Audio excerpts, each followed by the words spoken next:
água, chamou o mestre de sala ao noivo. Ele lhe disse: todo homem põe primeiro o vinho bom, e quando já tem bebido bem, então o inferior. Mas tu guardaste até agora o bom vinho. Assim deu Jesus início aos seus sinais em Caná da Galileia, e manifestou a sua glória, e os seus discípulos creram nele. Até aqui. Amém. O Evangelho escrito por João, ele tem um motivo para ser escrito.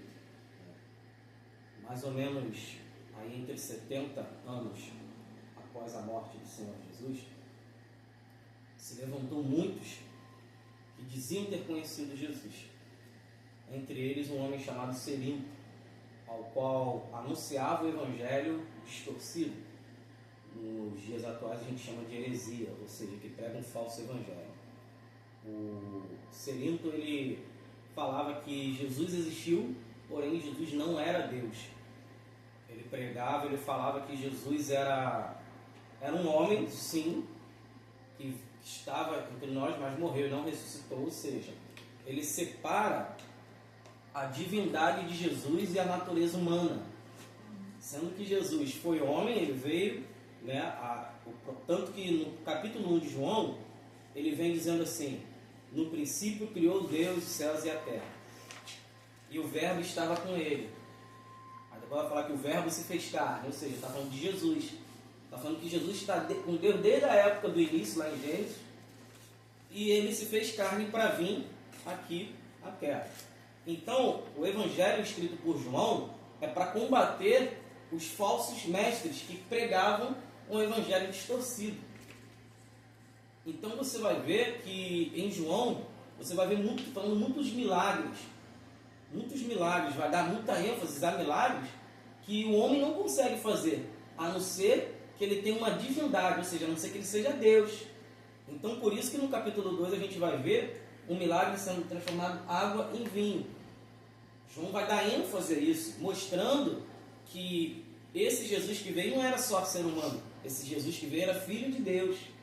Então ele começa no capítulo 2 a falar que Jesus estava em uma festa, da Galileia, estava num casamento, as bodas em Caná, Caná da Galileia, e vai dizer que Jesus foi convidado.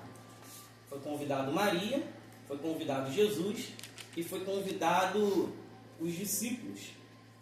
Então a gente vê que Jesus é convidado.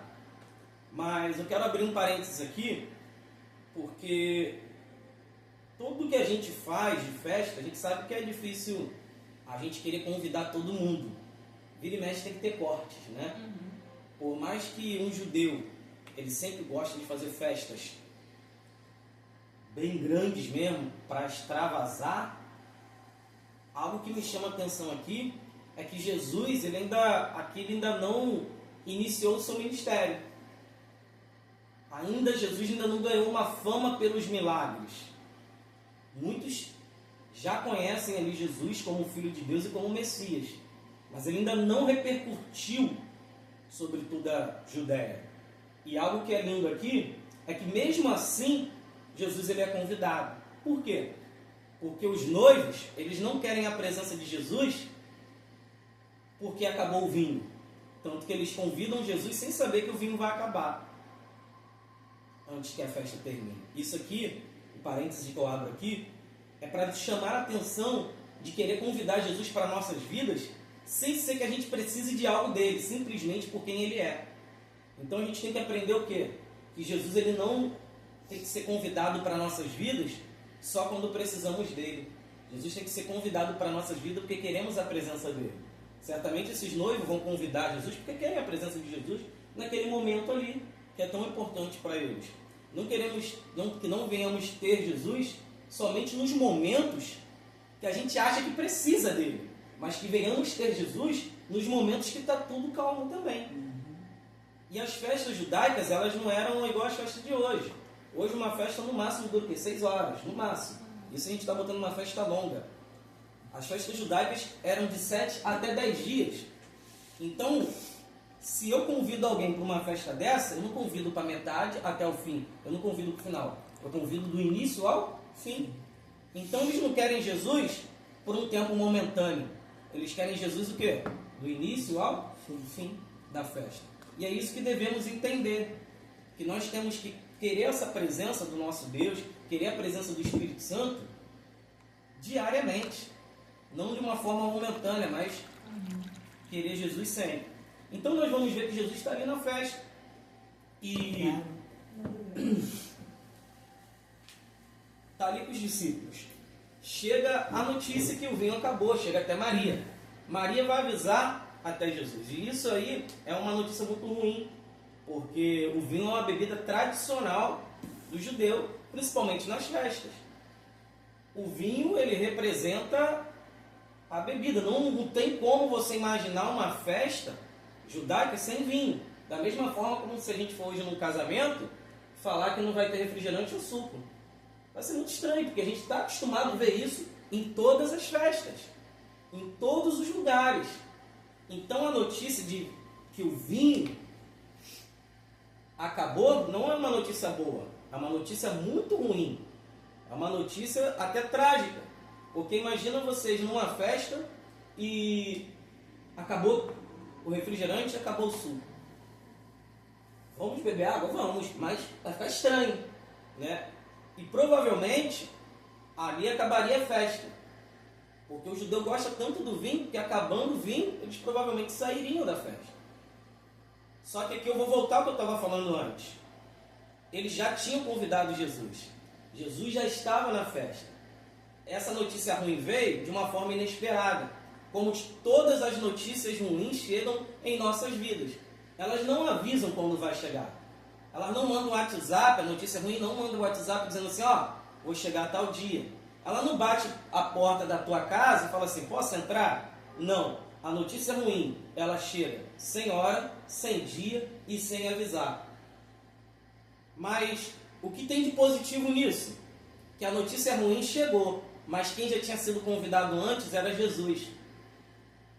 A notícia ruim pode ter chegado naquele casamento, que era acabar o vinho.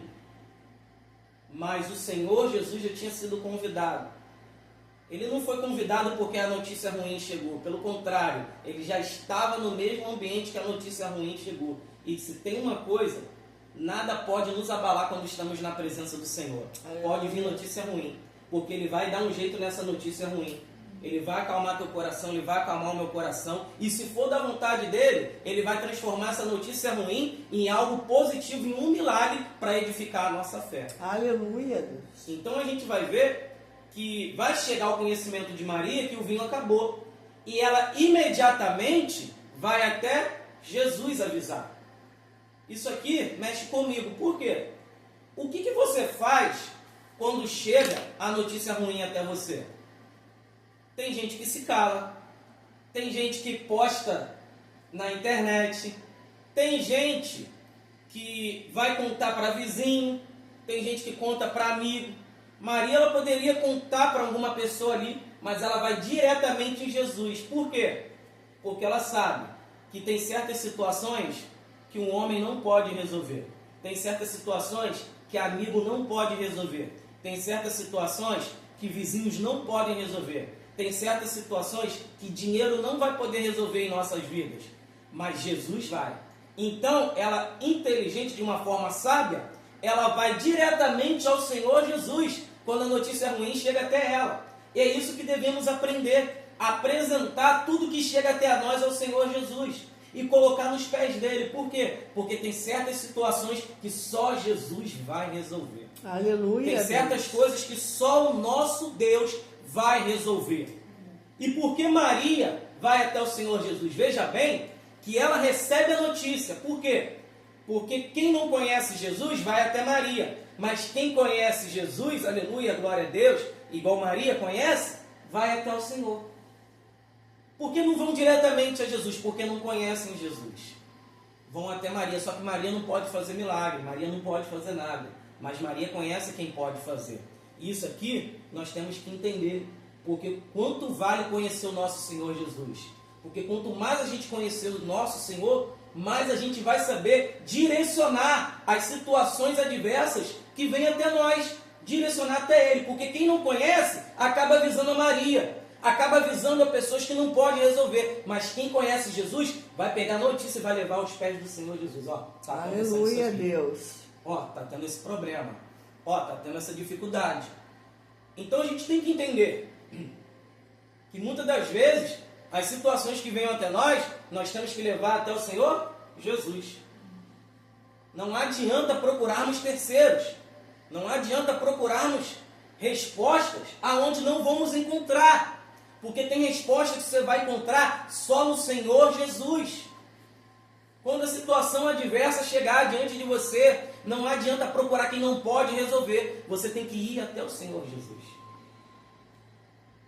Quando Jesus ouve, ele vai falar para Maria algo muito interessante aqui, que nos chama a atenção. Estou conversando com um teólogo, grande pregador da palavra de Deus, chamado Ronald Gustavo. Vale a pena até seguir ele lá no Instagram, ele bota bastante vídeos curtos, falando da palavra de Deus, e você é muito edificado. Eu tive a oportunidade de conversar com ele. Ele falou o seguinte, que a cristologia, ou seja, o estudo de Jesus Cristo no livro, no Evangelho de João, é um pouco difícil de se entender. O que João quer transmitir da natureza de Jesus aqui? Porque aqui é um Jesus muito direto. E a gente vai ver que Jesus ele fala assim, que tenho eu contigo, mulher, não é chegada a minha hora. A gente vê um Jesus muito direto, um Jesus muito objetivo. Só que se você se aprofundar aqui, Jesus ele está dando uma fé, uma esperança para ter fé. Olha o que ele fala, o que tenho eu contigo, mulher. Ele quer dizer o seguinte, por que eu, mulher? Ainda não é chegada a minha hora de fazer os milagres. Por quê? O ministério de Jesus ainda iria iniciar. Ele ainda iria começar. Só que ele diz o seguinte, ainda não é chegada a minha hora. Mas ele não negou. Ele não disse não. Ele não fechou a porta. E é isso que devemos entender. Quando estamos em oração por algo e algo ainda não aconteceu, às vezes Jesus não responde ali naquele momento. Mas a resposta que ele deu para Maria é, não é chegada a minha hora. Está relacionada ao tempo. Ele está falando, não é chegada a minha hora, mas ele também não negou que não faria o milagre. Então, às vezes, a gente quer o milagre de imediato. Mas, às vezes, não é a hora dele fazer o milagre, porque ele sabe a hora certa de fazer. Ele sabe a hora certa de agir. Ele sabe o momento certo. Às vezes, o milagre não aconteceu, não é que ele está negando. É que ele está dizendo para a gente que ainda não é a hora. E devemos entender a hora de Deus trabalhar. Porque a vontade nossa é que as coisas aconteçam de imediato. Mas o Senhor Jesus, ele sabe a hora certa. Porque a vontade dele é boa, é perfeita e é agradável. Então devemos ter esse entendimento. Devemos ter isso em nossa mente. Maria, sabiamente, ela não se frustra. Maria, sabiamente, ela não vira as costas. Ela fala aos empregados, aos serventes, aqueles que estão servindo na festa, diz assim, fazei tudo quanto ele vos disser. Ou seja, ela entendeu ali que não é chegada a hora. Mas se Jesus falar algo, nós devemos fazer. Porque ele sabe a hora e a maneira certa de agir. Quando ela fala, fazei tudo quanto ele vos disser, então eles tinham que estar com o ouvido preparado para ouvir o que Jesus iria falar. E é isso que devemos fazer quando o milagre ainda não aconteceu. Estarmos preparados e atentos à voz de Deus. Porque no momento certo, o Senhor Jesus vai te direcionar para fazer o que Ele quer, para você vivenciar algo da parte dele. Aleluia. Então, se eles estão atentos, ouvindo, eles estão posicionados. E todo posicionamento de uma pessoa, o Senhor ele vai dar o direcionamento para viver o milagre. Toda vez que nos posicionarmos, o Senhor Jesus irá nos direcionar para vivermos e alcançarmos aquilo que estamos esperando da parte do Senhor. Veja bem que Maria fala, fazei tudo quanto eles vos disseram. Eles não trabalham para Jesus, mas eles vão obedecer o que Jesus está falando. Sabe o que é isso? Isso é posicionamento. Eles não estavam ali para fazer a vontade de Jesus, eles estavam ali para fazer a vontade do mestre-sala, que era o chefe organizador do evento. Mas eles entendem que no reino o Senhor Jesus é maior. E é isso que devemos entender. Estarmos atentos à voz do Senhor Jesus e preparados, posicionados para sermos direcionados à vontade dele. esse mundo ele é tão caótico que ele faz de tudo para a gente não ouvir a voz de Deus. Mas a voz de Deus é ela que vai nos dar direcionamento para viver a vontade do Senhor. Aí nós vamos ver que o Senhor Jesus vai para os empregados e fala assim: pega as talhas das purificações, enche elas de água e leva até o mestre Sala. As talhas eram vasos grandes de pedras, ao qual eram cheios de águas, para quando os judeus entrassem, eles lavassem a mão e quando saíssem, lavassem as mãos também. Aquilo ali era costume, porque o judeu é muito higiênico. Sempre antes e pós-refeição, eles lavam sempre as mãos, sem esquecer. A gente começou a ficar mais higiênico de uns tempos para cá, depois da pandemia, né? Mas você lembra, antes, quase a gente não tinha costume lavar a mão assim para almoçar, beleza, tal. Mas muito difícil lavar depois do almoço. Muito difícil. Tem pessoas que continuam até com o hábito do álcool gel, né? Isso tem pessoas que continuam. Mas antes da pandemia, isso era pouco visto. E o judeu tem isso, em todo ambiente que ele entra, nas portas, tem as talhas de purificação. Mas imagina, ao decorrer da festa, essas águas estavam sujas já. Jesus manda tirar e colocar uma água nova. E essas águas ele vai transformar em vinho. Sabe o que Jesus está me dando uma lição aqui? Sabe o que ele faz com as talhas? Ele pega, tira a sujeira, coloca algo novo e transforma isso que está dentro da gente. O objetivo do Senhor Jesus em nossas vidas é nos limpar, colocar algo novo dentro da gente e transformar as nossas vidas. Então, é tempo de nós, como talhas, entendermos que é tempo de descartar a sujeira, porque o Senhor Jesus tem algo novo para nossas vidas. Aleluias. Só que as talhas cheias cabiam de 2 ou 3 metretas cada uma. Isso significa de 80 a 120 litros de água. Ele manda encher. Então se enche, cada uma daquelas cabe de 80 a 120 litros. Não dá para um levar sozinho. Não dá para um levar sozinho. Eu não sei qual a forma que eles levaram, mas sozinho não foi. Se cada um segurando não foi junto. Então aquilo que Jesus pediu para eles fazerem, não tinha como fazer sozinho. Precisou de um ajudando o outro. Cada um deve ter pegado de um lado, não sei se colocaram sobre um carro e empurraram, mas de alguma forma eles tiveram que fazer juntos. A Bíblia me dá a entender isso. Porque é impossível um homem sozinho carregar 80 litros em qualquer recipiente, ainda mais em talhas que eram pedras. Isso dá um peso maior ainda. E o que me faz isso entender? Aquilo que o Senhor Jesus pede para mim, tem coisas que vai dar para eu fazer sozinho, mas tem coisas que eu vou precisar da ajuda da irmã Vânia.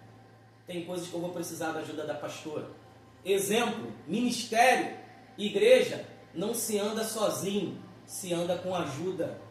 Não se anda, a palavra de Deus pode ser o que prega, mas vai ter outro que vai dirigir, vai ter outro que vai louvar, vai ter outro que vai recolher oferta, vai ter outro que vai ofertar, vai ter outro que vai limpar a igreja, vai ter outro que vai ficar na portaria. E imersão de ministérios. O ministério ele não se carrega sozinho. O ministério é um ajudando o outro. Não adianta eu pegar um versículo isolado e falar assim: irmã Vânia, você que se vire, porque salvação, a Bíblia diz que é individual. Beleza, concordo que a Bíblia diz que salvação é individual, mas eu posso ajudar o meu irmão na caminhada, através de oração. Eu posso passar uma mensagem para o meu irmão no dia a dia e dizer para ele o quão importante é no ministério. Porque realmente é. As talhas não se carregam sozinhas. As talhas não se carregam só. Muita gente me julga: você abandonou teu pai sem saber o que aconteceu lá no ministério. Porém, eu nunca deixaria ele se não tivesse pessoas ao lado para ajudar a carregar as talhas. Porque eu sabia que tinha gente lá para carregar talhas e como estão carregando muito bem até hoje. Então a gente tem que entender que não se carrega as talhas sozinho.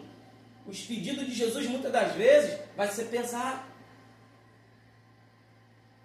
E o milagre não era só para os serventes, não era só para o noivo, era para todos que ali estavam. Então nós devemos entender que é necessário a gente ajudar um ou outro a carregar as talhas.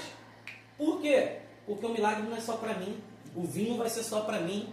O sangue derramado do Senhor Jesus Cristo não foi só para a pastora, não foi só para a irmã Vânia, foi para todos nós como um conjunto. Então devemos entender que é necessário carregarmos atalhos, um ajudar o outro. É pesado, mas é pesado para mim, é pesado para você, é pesado para o teu irmão do lado. Mas se todos nós ajudarmos um ao outro, vai ficar mais leve para todo mundo. Aleluia! Para todo mundo. Aí o que Jesus faz? Jesus pede a eles, enche e leva até o mestre-sala. Isso aqui é muito interessante, porque a Bíblia vai dizer, e chegando ao mestre-sala, o mestre-sala bebe do vinho. Mas era água que Jesus mandou botar. Quando chega lá, o milagre já aconteceu. Ao chegar lá, já virou vinho. Aí a Bíblia diz assim, ó, no verso 9. Quando o mestre-sala provou a água tornada em vinho, não sabendo de onde era, se bem que sabiam os serventes que tinham tirado a água. Isso aqui é muito interessante. O mestre-sala bebe o vinho, mas ele não sabe de onde vem. Mas os serventes sabem. Eu vou aplicar algo aqui para nossas vidas. Para quê? Você Tá. parece que está com você. Não é só coceira mesmo. Não como. O mestre-sala, ele bebe do vinho. Mas quem carregou as tábuas? Os serventes. Os empregados da festa. Você pode ver que parece injusto. Quem carregou o peso foi quem? Foi os empregados. Mas quem experimentou o vinho? O mestre-sala. Isso aqui é muito interessante. Por quê? Se você olhar de uma forma humana, parece desonesto. Porque quem carregou o peso foi os empregados. Mas quem bebeu o vinho foi o mestre-sala. Quem obedeceu Jesus foi os empregados. Mas quem experimentou o milagre, quem experimentou o vinho, quem bebeu do vinho, foi o mestre-sala. Só que tem uma frase aqui que é uma chave de virada. Vai dizer assim, não sabia da onde vinha, se bem que os empregados sabiam. Isso aqui é lindo. Por quê? Porque o mestre-sala ele podia até experimentar o milagre, mas ele não sabia de onde vinha o milagre. Ele podia até experimentar do vinho, mas ele não sabia de onde vinha. Agora, os empregados não beberam, mas sabiam e conheceram quem é que fez o milagre e de onde vinha o milagre. Uma pergunta para a gente entender isso aqui que eu estou falando. O que você prefere? Um copo d'água que uma hora vai acabar, ou você prefere saber aonde é a fonte dessa água? Que você pode se esbaldar, você pode tomar banho, você pode pular, mergulhar nessa fonte. Melhor do que ter uma porção do milagre é conhecer quem pode provocar o milagre na tua vida. Então o milagre a gente tem que entender que é momentâneo, mas o dono do milagre ele é eterno em nossas vidas. Aleluia, Deus. Os empregados poderiam até ter uma sensação de injustiça. Nós obedecemos, nós carregamos o peso. Mas quem experimenta ele, amém e glória a Deus. Por quê? Porque ele está experimentando uma porção. Mas eu conheci o dono do milagre. Eu conheço quem faz o milagre. Eu sei aonde é a fonte. Por quê? Porque o milagre uma hora acaba, mas eu sei quem é que faz o milagre acontecer. Melhor do que ter uma porção do milagre em tua vida é conhecer o dono do milagre. Porque uma hora, se você precisar, você sabe aonde ir. Você sabe aonde vai. Voltando um pouquinho, quando eles enchem as águas nas talhas, quando eles enchem as talhas na água, eles pegam e levam, no início é água, mas quando chega lá é vinho. O milagre não foi gerado quando colocou as águas. O milagre não foi gerado quando chegaram até o mestre-sala. Porque a palavra de Deus vai dizer que quando chegam lá, já é vinho, já virou vinho. O milagre foi feito durante a caminhada. Os nossos milagres nós vamos entender que eles são feitos através de fé. Como é que pode? O mestre Sala quer vinho e eu vou levar água? Provavelmente eles seriam mandados embora. Se a necessidade é vinho e eles estão o quê? Com água. Mas quem tem fé, por mais que as coisas não estando diante da nossa vista, quando a gente entende que é Jesus que mandou fazer, a gente caminha. Por quê? Porque enquanto você está caminhando, carregando o peso da caminhada, o peso da obediência, ele vai fazendo o milagre ser gerado.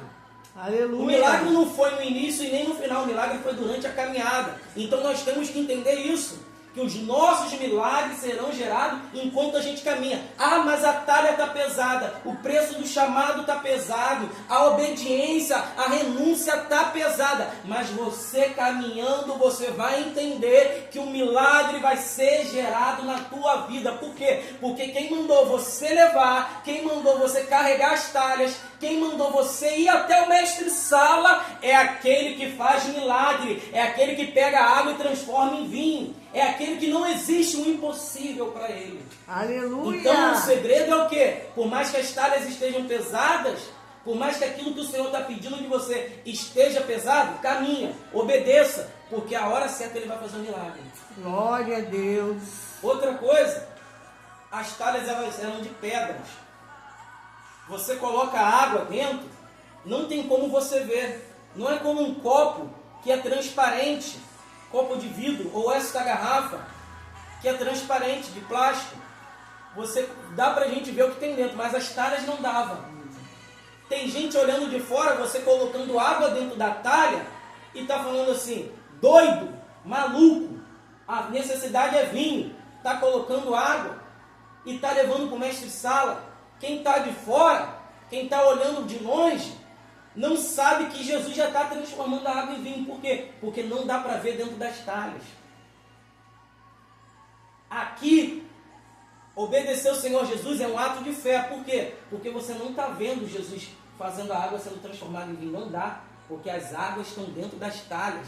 Não dá para ver por fora. Então não importa quem está de fora julgando a tua caminhada, o que você está fazendo. Olha, quanto tempo de igreja e eu não vejo a vida dele mudar. Mas o Senhor Jesus, aleluia, glória a Deus, já está providenciando a transformação dentro das talhas. Não dá para quem está de fora ver, só quem está carregando. Aleluia! Não dá para quem está de fora, não tem como entender isso. Por quê? Porque não dá para ver. Jesus muitas das vezes vai começar a fazer um milagre, trazer a transformação de uma forma que não vai dar para você ver. Não dá. Você tem que entender o seguinte, que o milagre vai ser gerado muitas das vezes dentro das talhas, não é fora. Porque fora todo mundo vê, mas muitas das vezes o Senhor Jesus ele vai gerar um milagre dentro. Tem hora que Jesus vai falar, igual falou para Pedro, fate ao mar alto, joga a rede, e vai vir um monte de peixe, todo mundo vai ver, vai ter que vir gente ajudar. Mas muitas das vezes Deus vai fazer também um milagre dentro das talhas. E só vê quem está carregando. Só vê quem está perto. Quem está de longe pode falar o que for. Mas quem crê no que o Senhor Jesus pode fazer, quem crê no que o Senhor Jesus pode fazer, tem fé, obedece e entende que o milagre está sendo gerado. Aleluia! Para finalizar aqui, nós vamos ver duas coisas aqui interessantes. O que Jesus usa para fazer o milagre é água. Segundo a ciência, a água ela não tem cheiro, ela não tem cor e ela não tem sabor. Agora Jesus ele vai transformar a água como? Em vinho, que tem cheiro. O vinho tem um cheiro peculiar. O vinho ele tem uma cor que você olhar de longe, esse líquido dentro de uma taça, você vai saber que é vinho. E ele também tem um sabor, principalmente o vinho puro. Ele tem um sabor diferenciado. Então nós vemos que o que Jesus transforma, o que Jesus usa para transformar em vinho, são distintos um do outro. Ele pega a água que não tem cheiro, não tem cor e não tem sabor, e usa o vinho, que tem cheiro, tem cor e tem sabor. Assim é nas nossas vidas. Jesus ele tem o poder e a capacidade de pegar um ser humano, que a expectativa de vida dela é igual à água, não tem cheiro, não tem cor, não tem sabor, e ele muda a vida dessa pessoa, ele traz um novo paladar, ele traz um novo cheiro, e ele traz, aleluia, glória a Deus, novas cores na vida dessa pessoa. Aleluia. Esse Deus que a gente serve, ele pega o traficante, bota na casa do Senhor, faz virar um pastor, ele pega aquela que está lá na prostituição e faz virar, aleluia, glória a Deus, um levita na casa do Senhor, ele pega aquela pessoa que está lá no satanismo, na bruxaria, na macumbaria, e coloca para ser um homem e uma mulher de Deus, revestida e cheia do poder do Espírito Santo. Aleluia, Deus. Ele tem essa capacidade. Aqui ele nos mostra que o poder do Senhor Jesus não está limitado. Ele consegue transformar uma pessoa, ele consegue transformar a água, ele consegue transformar vidas. Aí, agora a segunda parte. Após o mestre Sala beber, ele vai dizer assim, tem guardado o bom vinho até agora. Porque de costume, o que o judeu faz? Ele dá o bom vinho, primeiro o vinho que tem uma qualidade maior. Quando a pessoa já tomou bastante, ele dá um vinho de uma qualidade inferior. Só que o mestre Sala vai ver que o vinho é tão bom que ele experimentou, que ele vai dizer assim, tem guardado o bom vinho até agora. Você tem guardado o bom vinho até agora. E como é que ele sabe, irmã Vânia, que o vinho é bom? Só vamos saber o que Jesus tem para nossas vidas, que é bom quando a gente experimentar. É necessário experimentarmos o que Jesus tem para nossas vidas, senão nunca iremos saber se é bom ou não. Eu não sei se esse negócio é para mim, eu não sei se a vida cristã é para mim, mas você tem que experimentar para ver o que Jesus tem para a tua vida, porque o que Jesus tem é bom, o que Jesus tem é maravilhoso, o que Jesus tem para a nossa vida é bom, mas nós temos que mergulhar nesse Senhor Jesus, nós temos que obedecê-lo, nós temos que viver a vontade dele, para entendermos que aquilo que ele tem para a nossa vida é bom. Aleluia, Deus. O que Jesus tem para a tua vida é bom, mas você precisa experimentar. Não adianta você simplesmente querer olhar, querer ficar de longe. Você tem que experimentar. O mestre de Sala ele poderia simplesmente olhar dentro das talhas e ver o vinho. Legal, já tem vinho, pode servir. Não, ele quer experimentar. E quando ele experimenta, ele vê que é bom. Você só vai ver o que Jesus tem para a tua vida, se é bom ou não, quando você experimentar. Você tem que beber dessa água, você tem que beber dessa fonte, você tem que beber, aleluia, glória a Deus, desse vinho. Aleluia! O vinho, ele representa a alegria. E após a vinda de Jesus, tem um significado do Novo Testamento. O que Jesus está querendo mostrar aqui, que aonde ele está, a alegria não acaba. E se por algum eventual situação acontecer e o vinho acabar, ele tem poder para restaurar. Aleluia, glória a Deus. A palavra de Deus para a nossa vida nessa manhã ele tem poder para restaurar a alegria. Aleluia. Ele tem poder para restaurar a alegria que estava perdido. O amor, a paz, aleluia, glória a Deus, em nossas vidas, ele tem esse poder, mas é necessário entendermos que temos que procurá-lo, temos que obedecê-lo, temos que carregar talhas, temos que ter fé, temos que caminhar e temos que experimentar o que ele tem para nossas vidas, para vivermos a vontade do Senhor. Ele restaurou o vinho físico, mas o sangue dele, aleluia, glória a Deus, que ele na Santa Ceia, quando bebeu aquele cálice, ele falou, este é o meu sangue, o Novo Testamento, aleluia, glória a Deus. Esse sangue é sangue purificador, esse sangue é um sangue que traz de novo para a nossa vida, esse sangue é um sangue que nos deu mais uma oportunidade, esse sangue é aquele sangue que nos limpa de todo o pecado que o mundo nos causou. Então, essa é a palavra de Deus nessa manhã para nossas vidas, que venhamos entender que o sangue de Jesus, ele foi derramado naquela cruz por nós, por todos os nossos pecados, amém? Agradeço a oportunidade em nome de Jesus. Glória a Deus.